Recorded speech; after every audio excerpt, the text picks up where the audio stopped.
ये विराम, विराम का मतलब होता है रेस्ट। यदि किसी वस्तु की स्थिति अन्य वस्तुओं की अपेक्षा समय के साथ नहीं बदलती हो तो उस वस्तु को विराम में कहा जाता है। जैसे टेबल, पौधा, पेड़, ये सब क्या होते हैं, विराम में रहते हैं, इनका जगह नहीं बदलता है, ये अपना स्थान नहीं बदलते किसी के रेस्पेक्ट में, दैट मीन्स ये क्या कहलाएंगे, विराम में। गति, गति क्या होता है, यदि किसी वस्तु की स्थिति अन्य वस्तु की अपेक्षा समय के साथ बदलती है तो उस वस्तु को गति में कहा जाता है। जैसे चलती हुई गाड़ी, गाड़ी जो चल रही है वो बाकी सब ट्रैक के, रोड की अपेक्षा जो क्या हो रहा है, समय के साथ बदल रहा है, उसका जगह स्थान बदल रहा है, दैट मीन्स वो गति में होगा। टहलता हुआ व्यक्ति, वो भी समय के साथ स्थान बदल रहा है, दैट मीन्स वो क्या कहलाएगा, गति में कहलाएगा। ठीक है। अब देखिए, विराम और गति के लिए कुछ कंडीशन होने चाहिए। जैसे मान लीजिए आप किसी ट्रेन में सफर कर रहे हैं, मान लीजिए आपके पास, आप किसी ट्रेन में सफर कर रहे हैं, ठीक है, आप किसी ट्रेन में सफर कर रहे हैं। अब इस ट्रेन में आप जब सफर कर रहे हैं तो दो बातें आपके सामने आती हैं। आप किसी स्टेशन से गुजरते हैं, तो स्टेशन से गुजरते हैं, जो ट्रेन चल रही है वो किसी ट्रैक पे चल रही होगी, किसी ट्रैक पे चल रही होगी। अब आपका पोजीशन, आप ट्रेन में बैठे हुए हैं, ट्रेन में बैठे हुए ट्रेन चल रही है, तो ट्रेन के हिसाब से, ट्रेन की अपेक्षा आप जो है रेस्ट में है, विराम में है, क्योंकि ट्रेन चल रही है और उसमें आप बैठे हैं, दैट मीन्स आप विराम में हैं। लेकिन वही आप पटरी की अपेक्षा देखें तो आप क्या है, गति में है, क्योंकि आप पटरी के ऊपर जब ट्रेन चल रही है और ट्रेन में आप बैठे हुए हैं, ट्रेन गति में है, तो वो आप पटरी की अपेक्षा या प्लेटफॉर्म की अपेक्षा किसमें है, गति में है। आप उसके समय के हिसाब से बदल रहे हैं। लेकिन ट्रेन की अपेक्षा बात करें तो आप विराम में है। यानी कि आपको ये भी पता होना चाहिए कि कोई वस्तु विराम और गति में होने के लिए यहाँ लिखा हुआ है कि यदि किसी वस्तु की स्थिति अन्य वस्तुओं की अपेक्षा समय के साथ बदलती है, तो देखिए आप ट्रेन में है, ट्रेन की अपेक्षा आप ट्रेन में बैठे हुए हैं, ट्रेन की अपेक्षा आपका स्थान नहीं बदल रहा है, इसलिए आप उस समय विराम में होंगे। लेकिन वही पटरी की अपेक्षा आपके स्थान बदल रहा है, तो उस कंडीशन में आप गति में कहलाएंगे। अब चलते हैं गति के प्रकार में। गति के प्रकार में सबसे पहले देखते हैं रैखिक गति, यानी लीनियर मोशन। लीनियर मोशन क्या है कि इसमें वस्तु सीधी या वक्र रेखा पर गति करती है। जैसे बंदूक से निकली हुई गोली, गोली क्या होती है, एक सीधी रेखा में गमन करती है ना। ढालू पर नीचे सरकता हुआ बालक, आप देखते हैं ढालूनुमा जो बना होता है फिसलन पट्टी बच्चों के फिसलने के लिए, तो उसमें जो बालक फिसलता है वो क्या होता है, तो सीधा ही फिसलता है, यानी कि वो क्या होगा, रैखिक गति करता है। अगली बात करते हैं वृत्तीय गति, सर्कुलर मोशन। सर्कुलर मोशन क्या होता है कि इसमें वस्तु वृत्तीय पथ पर चलती है, जैसे सूर्य के चारों ओर पृथ्वी, जैसे सूर्य के चारों ओर पृथ्वी घूमता है या पृथ्वी के चारों ओर चंद्रमा घूमता है, तो ये सब कैसी गति करते हैं, वृत्तीय गति करते हैं। अगला है दोलनी गति, ऑसिलेटरी मोशन। ऑसिलेटरी मोशन क्या है कि इसमें वस्तु की जो गति होती है एक निश्चित बिंदु पर आगे पीछे चलती रहती है। जैसे आप देखते हैं घड़ी के अंदर जो पेंडुलम होता है वो दोलता रहता है एक निश्चित अंतराल पे, या झूले की गति जो देखते हैं, झूला जो होता है नाव वाला देखे हुए हैं झूला, तो वो भी जो गति करता है कैसी गति करता है, दोलनी गति। अगली है आवर्त गति, पीरियोडिक मोशन। इसमें वस्तु अपनी गति समय के निश्चित अंतराल पर दोहराती रहती है। जैसे आप सुई देखें, सिलाई मशीन में जो सुई चलता है ऊपर नीचे एक ही उसी चीज को दोहराते रहेगा, उसमें कोई चेंज नहीं आएगा, वैसी गति को कैसे क्या कहते हैं, आवर्त गति कहते हैं। अब स्टार्ट करने जा रहे हैं हम लोग दूरी। दूरी को इंग्लिश में डिस्टेंस कहते हैं। जैसे कोई दूरी क्या है, तो जब कोई कण एक बिंदु से दूसरे बिंदु तक जाता है तो उस पथ की पूरी लंबाई कण द्वारा तय की गई दूरी कहलाती है। चलिए इस चीज को यहाँ समझते हैं, ठीक है, इसको इरेज कर देते हैं पहले। चलिए इस चीज को हम समझते हैं। जैसे कोई कण है ना, ये आप एक पथ ले लिए, इस पे हम एक कण लेते हैं, यहाँ पे ये कण कुछ समय बाद यहाँ आ गया, गति करके ये यहाँ पहुंच जाता है। तो यहाँ से यहाँ आने में, मान लीजिए इसको यहाँ से यहाँ आने में, है ना, जो इस पथ की लंबाई होगी, यहाँ से यहाँ पहुंचने में इस पथ की जो लंबाई होगी, उसी लंबाई को हम किस नाम से जानते हैं, दूरी के नाम से जानते हैं। समझ गए दूरी क्या होता है। चलिए अगला चलते हैं विस्थापन। विस्थापन को अंग्रेजी में कहा जाता है डिस्प्लेसमेंट। कह रहा है किसी कण द्वारा प्रारंभिक स्थिति से अंतिम स्थिति तक की दूरी को विस्थापन करते हैं, है ना। तो कोई कण जो है अब इस चीज को हम यहाँ समझे, यहाँ परिभाषा तो देख लिए, किसी कण के प्रारंभिक स्थिति से अंतिम स्थिति तक की दूरी को विस्थापन कहते हैं, है ना। जैसे देखिए यहाँ पर कोई कण ए है, कोई स्थान ए है, प्रारंभिक स्थान, और ये अंतिम स्थान भी है। इस पे कोई कण यहाँ से यहाँ चल के आ जा रहा है, तो यहाँ से यहाँ जो चल के आ रहा है आपका क्या होगी, तय की गई दूरी होगी। और यहाँ से यहाँ जाने में जो शॉर्टेस्ट दूरी होगी, न्यूनतम दूरी होगी, उसी को हम लोग विस्थापन कहेंगे। समझ गए विस्थापन क्या होता है? तो यहाँ से यहाँ तक की जो सबसे न्यूनतम दूरी होगी वही क्या होती है, विस्थापन होती है। और जो पथ की लंबाई होगी वही क्या होती है, तय की गई दूरी। और मान लीजिए कोई सीधा पथ है, तो इसमें तय की गई दूरी यही होगा और शॉर्टेस्ट दूरी भी यही होगा, यानी कि विस्थापन भी यही होगा। ठीक है, यहाँ दिया गया कि तय की गई दूरी का केवल परिणाम होता है, जबकि विस्थापन को परिणाम और दिशा दोनों होते हैं। अब इस चीज को हम लोग आगे समझेंगे कि दूरी और विस्थापन हम लोग क्या होता है ना। ये केवल परिणाम होता है, परिणाम और दिशा दोनों होता है, इसके बारे में हम लोग समझेंगे जब आगे हम लोग इसमें समझेंगे। चलिए अब हम बात करते हैं अदिश राशियों के बारे में। अदिश राशि मतलब स्केलर क्वांटिटी। कह रहा है जिन राशियों को पूर्ण रूप से व्यक्त करने के लिए केवल परिणाम की आवश्यकता होती है, उन राशियों को अदिश राशि कहते हैं।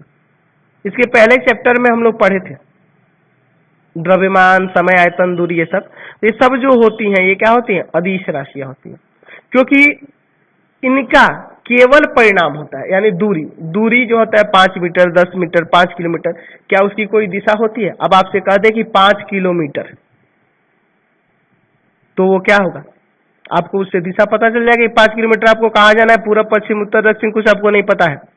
द्रव्यमान 5 kg, उससे भी आपको कोई दिशा का पता नहीं चला है। समय सेकंड में, इससे भी कोई दिशा, मतलब ये कोई ना कोई मान आपको बताया जा रहा है ना। समय 10 सेकेंड, 20 सेकेंड, 1 घंटा, 2 घंटा, 5 घंटा, ये सब इससे आपको क्या हो रहा है, केवल उसका मान पता चल रहा है, परिमाण पता चल रहा है। तो जिसका केवल परिमाण होता है वही अदिश राशि होता है।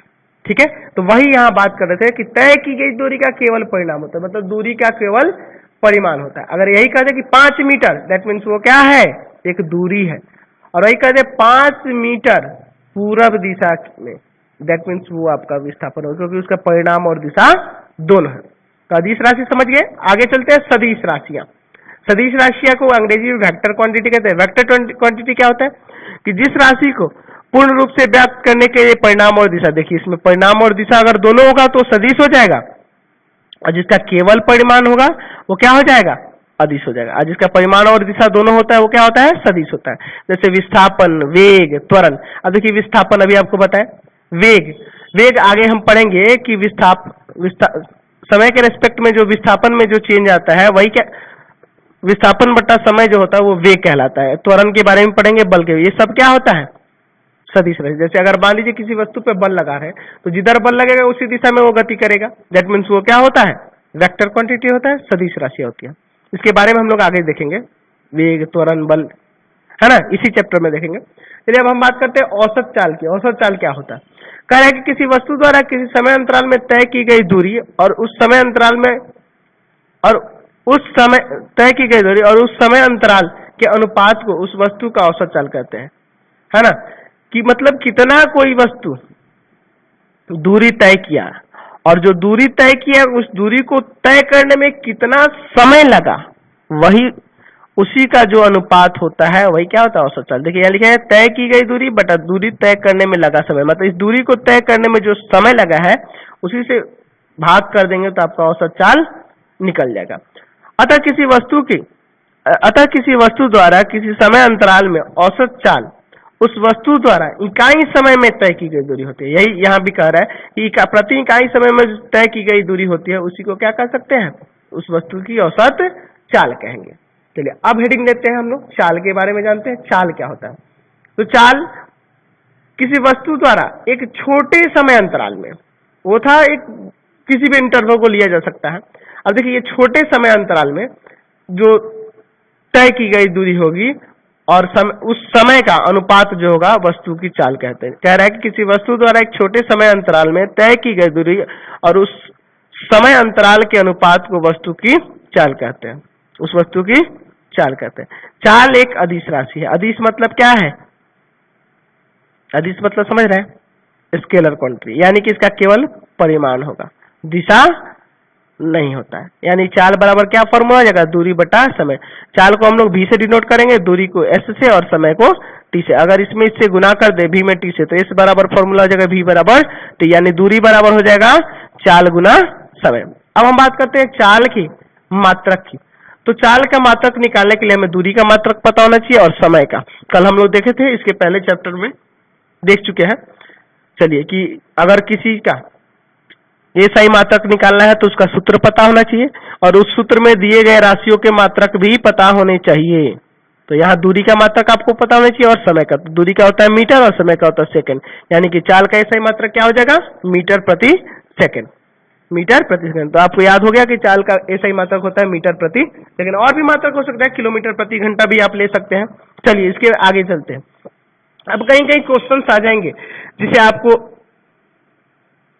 क्वेश्चन में दे दिया होगा किलोमीटर पर आवर में, लेकिन आपको जरूरत होगा मीटर पर सेकंड में करने का। चाहे मीटर पर सेकंड में दे दिया होगा, आपको किलोमीटर पर आवर में चेंज करना होगा। तो इस रेस्पेक्ट में क्या करेंगे, तो यहाँ हम कन्वर्ट करके दिखाए हैं कि 1 किलोमीटर प्रति आवर, 1 किलोमीटर में कितना होगा, तो 1000 मीटर, और 1 आवर में सेकंड कितना होगा, तो 16 × 60। इसको कैलकुलेट करेंगे तो आपका आ जाएगा 5/18 मीटर पर सेकंड।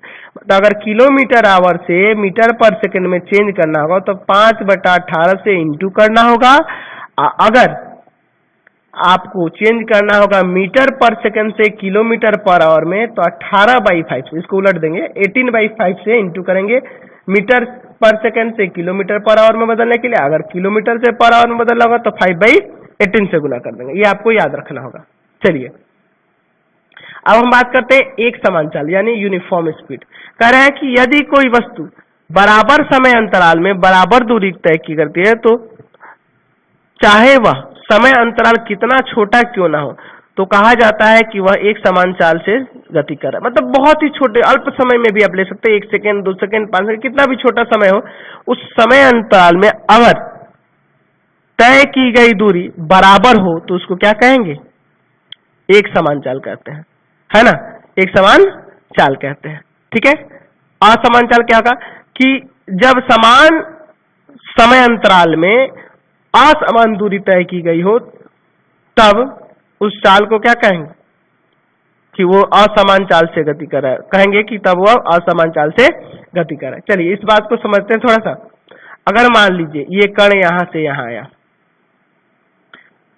है ना, या मान लेते हैं कि एक कण है यहां से यहां आया, सॉरी इसको यूज करना पड़ेगा हमें,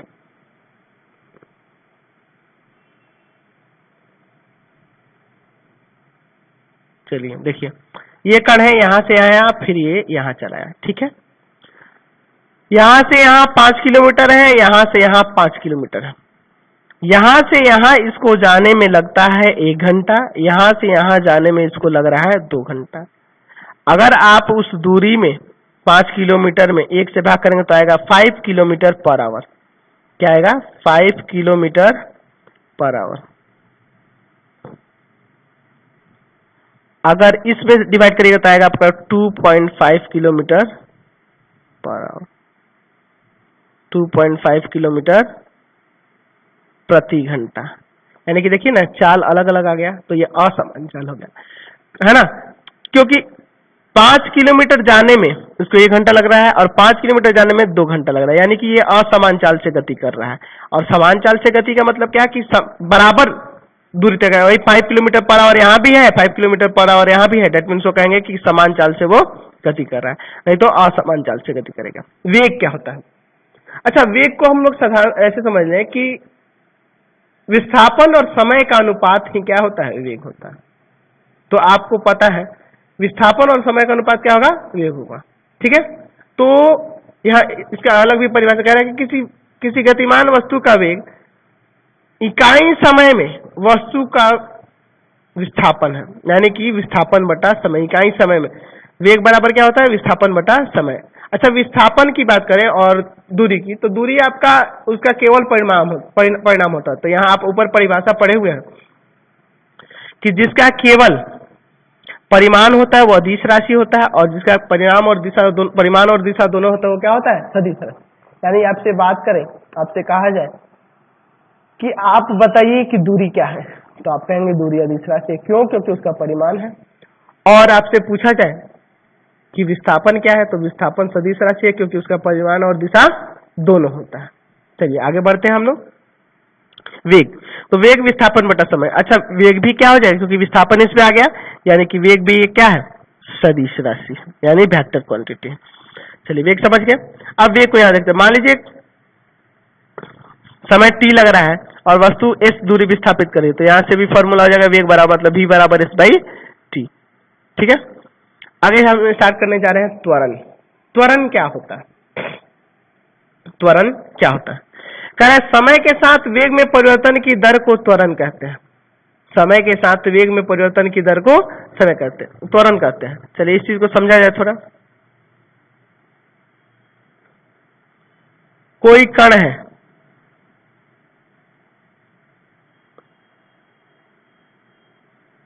और वो यहां से यहां तक आता है। इसका शुरू में कुछ स्पीड है, प्रारंभिक वेग है, उस प्रारंभिक वेग को u मान लिया जाए, और ये अंतिम वेग है, इसको v मान लिया जाए। प्रारंभिक वेग को u और अंतिम वेग को v। तो यहां से यहां आ रहा है। मान लीजिए इसका शुरू में कुछ स्पीड होगा 10 किलोमीटर प्रति घंटा। वेग का भी सही मात्रक वही होगा जो चाल का होता है, 20 किलोमीटर प्रति घंटा। तो ये जो गाड़ी है या फिर जो भी है आपका, जो भी कोई कण है या फिर वस्तु है, गति कर रहा है, यहां से यहां आ रहा है। शुरू में उसका स्पीड है, वेलोसिटी है 10 किलोमीटर पर आवर और दूसरा वेलोसिटी है 20 किलोमीटर पर आवर। ये अंतिम वेग है। शुरू में इस स्पीड से चल रहा है, शुरू में इस वेलोसिटी चल रहा है, अंत में इसका वेलोसिटी ये हो जा रहा है ना। तो ये प्रारंभिक वेग है, ये अंतिम वेग है। तो कितना का अंतर है? तो 10 का अंतर हो रहा है। तो वही इसमें कहा रहा है, यहाँ कहा जा रहा है कि समय के साथ वेग में परिवर्तन, ये देख रहे हैं ना, वेग में परिवर्तन 10 से 20 हो जा रहा है। तो वेग में परिवर्तन आपको ज्ञात करना होगा, तो क्या करेंगे? अंतिम वेग में से प्रारंभिक वेग घटा देंगे। अगर इसका वेग में परिवर्तन कितना हुआ है, तो आप कह सकते हैं कि इसके वेग में परिवर्तन हुआ है। तो समय के साथ जो वेग में परिवर्तन होता है वही क्या कहलाता है? त्वरण कहलाता है। तो त्वरण हम लोग समझ गए। चलिए अब इसके आगे परिभाषा से आगे बढ़ते हैं। अब देखिए त्वरण जो होता है धनात्मक भी हो जाएगा। तो धनात्मक होगा तो कहेंगे कि वेग बढ़ रहा है ना। यहाँ देख रहे हैं ये वेग बढ़ रहा है, 10 से 20 हो जा रहा है, यानी कि यहाँ क्या हो रहा है? धनात्मक त्वरण लग रहा है। अब आगे बात करते हैं ऋणात्मक। ऋणात्मक होने का मतलब वेग घट रहा है, और या फिर उसको कह सकते हैं कि अवत्वरण हो रहा है या मंदन हो रहा है, डिसेलरेशन हो रहा है या रिट्रेडेशन हो रहा है। ठीक है, त्वरण भी क्या होता है? एक क्या है? सदिश राशि है, वेक्टर क्वांटिटी है। समझ गया? चलिए अब इस चीज को हम जो यहाँ पे दिखाए हुए हैं, इस चीज को हम लोग आगे समझते हैं। चलिए, माना किसी वस्तु का समय अंतराल t के प्रारंभ में उस कण का वेग u है और अंतिम वेग v है। वहां भी दिखाए थे आपको कि प्रारंभिक वेग u है और अंतिम वेग v है। तो आपको त्वरण में लिखवाए हैं कि समय के साथ वेग में परिवर्तन, यानी कि वेग में परिवर्तन बटा समय। तो अंतिम वेग में से प्रारंभिक वेग घटाने पे ही ना आपका वेग में परिवर्तन आएगा। तो v माइनस यू, अब बटा समय क्या लग रहा है? t। जैसे फॉर्मूला बन गया कि a निकालने के लिए, त्वरण निकालने के लिए, a फॉर एक्सीलरेशन, त्वरण निकालने के लिए फॉर्मूला हो जाएगा v minus you by T. अब इसको इसमें लाके मल्टीप्लाई कर दीजिए, तो यहाँ पे फॉर्मूला हो गया कि v माइनस यू बराबर ए टी, या फिर ऐसे लिख सकते हैं कि ये ले जाके इधर प्लस कर देंगे तो ये हो जाएगा v बराबर यू प्लस ए टी। अब चलते हैं त्वरण के एसआई मात्रक के बारे में। त्वरण के एसआई मात्रक, तो त्वरण का एसआई मात्रक होता है मीटर प्रति सेकंड स्क्वायर, मीटर प्रति सेकंड स्क्वायर।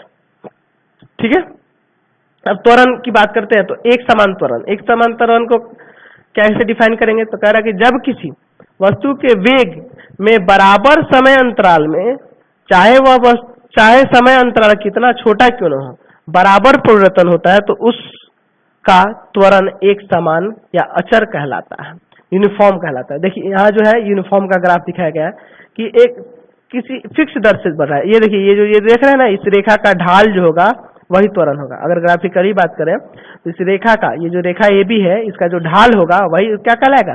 त्वरण कहलाएगा। ठीक है, तो ये एक समान त्वरण का जो ग्राफ होगा एकदम स्ट्रेट होता है, एकदम सीधा होता है। समझ गए?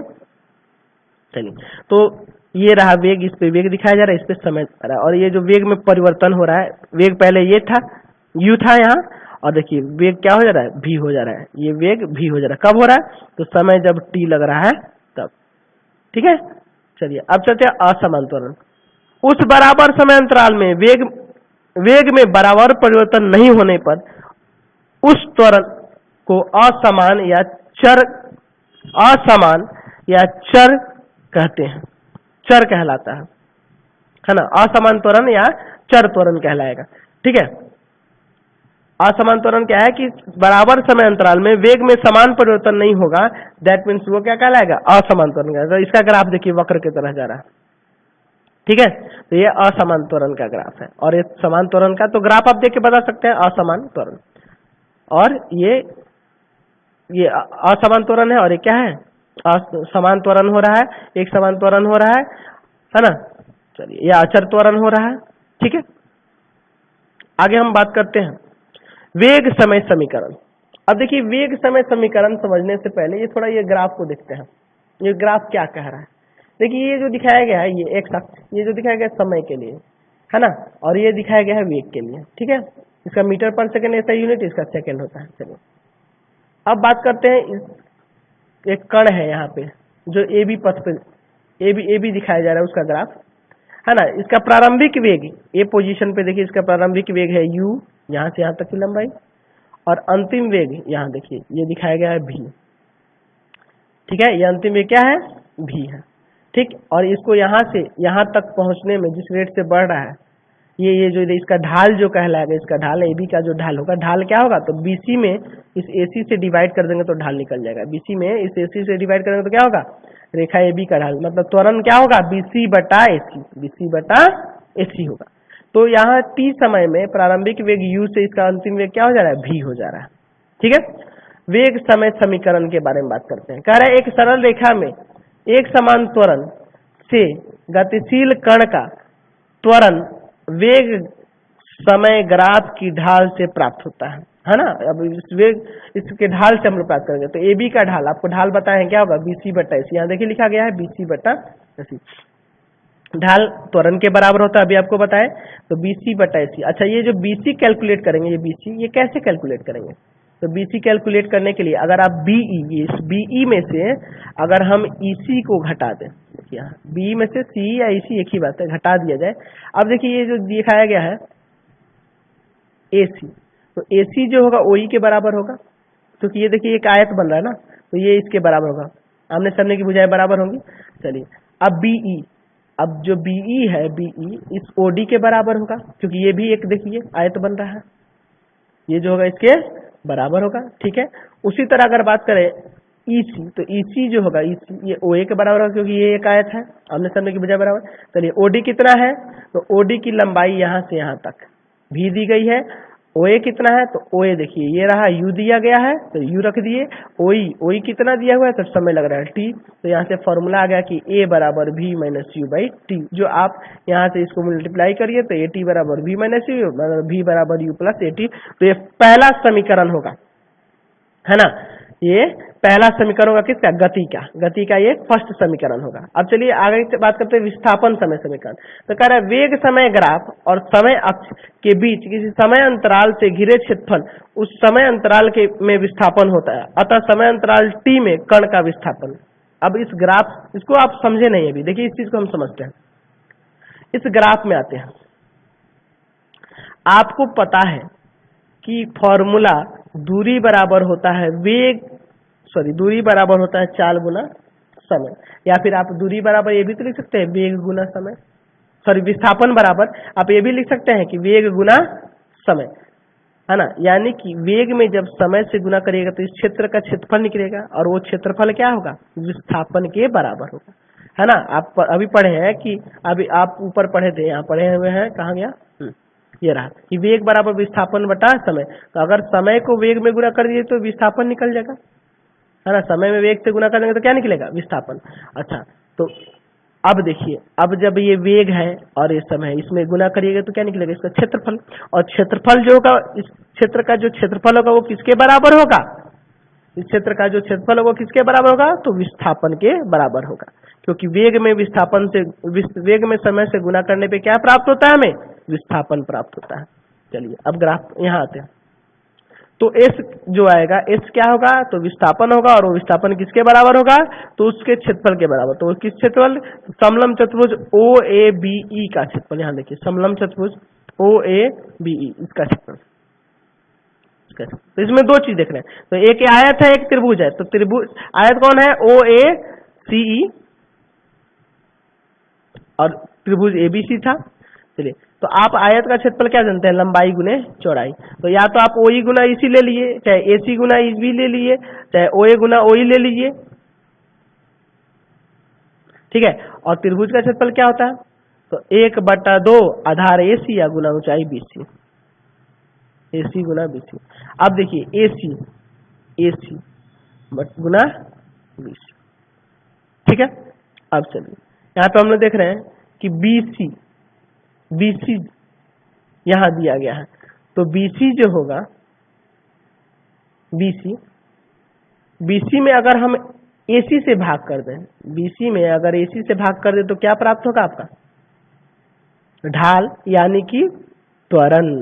तो यहाँ देखिए बीसी बटा एसी, एसी से भाग किए, एसी से गुना किए, तो बीसी बटा एसी, बीसी बटा एसी। अब देखिए एसी जो है, अब देखिए इसमें कुछ चेंज किए हैं, ओई ओई हो गया, बीसी बटा एसी रहने दिए, और यहाँ जो है एसी उसको ओई भी लिखा जा सकता है। देखिए फिगर में एसी जो है इसको ओई भी लिख सकते हैं। तो देखिए बीसी बटा एसी जो है ये क्या है, त्वरण है, और ओई देखिए यहाँ ओई,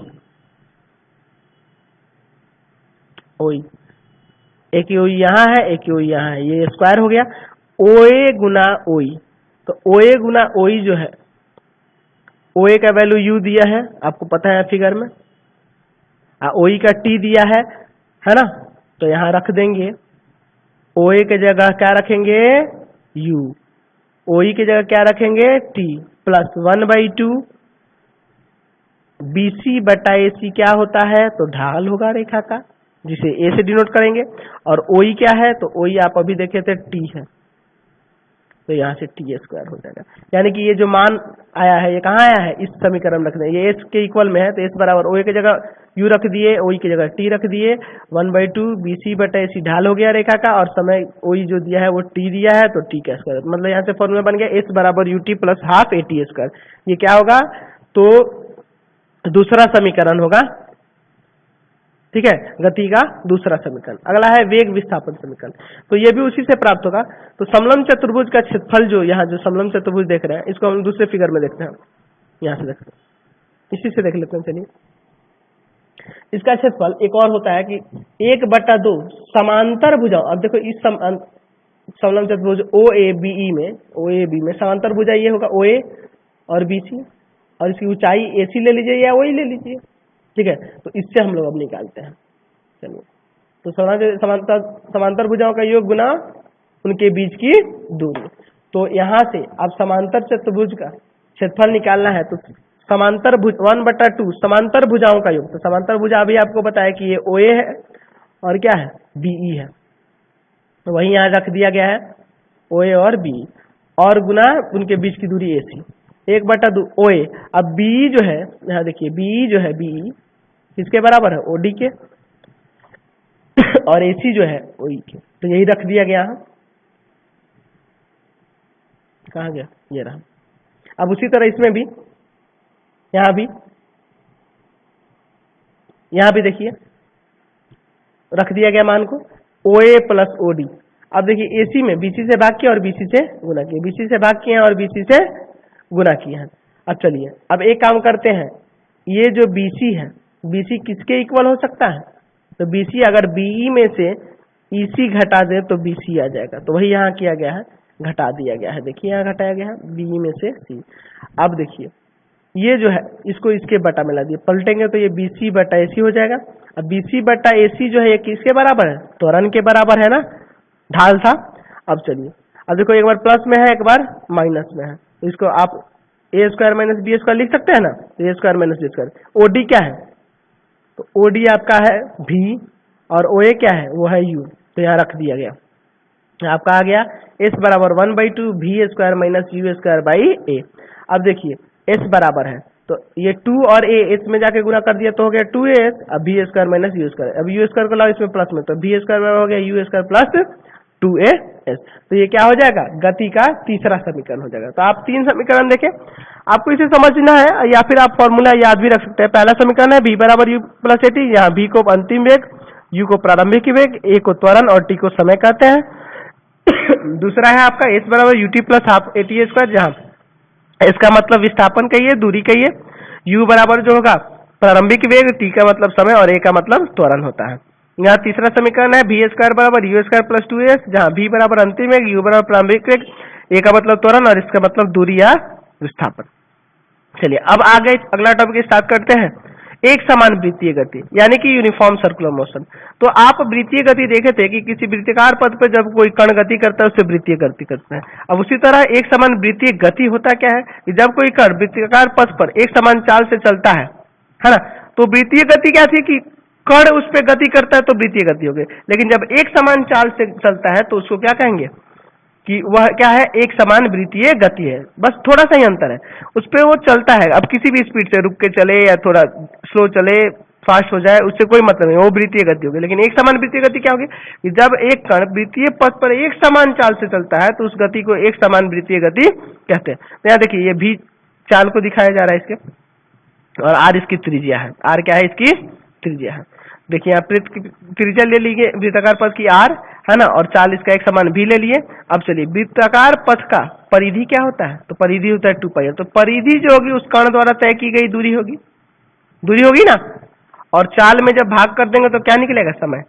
यानी कि अगर चाल निकालना हो तो इसकी तय की गई दूरी, पूरी दूरी क्या होगी 2πr है ना, इसका परिधि, और बटा समय, जो समय लग रहा है इस कण को दूरी को तय करने में।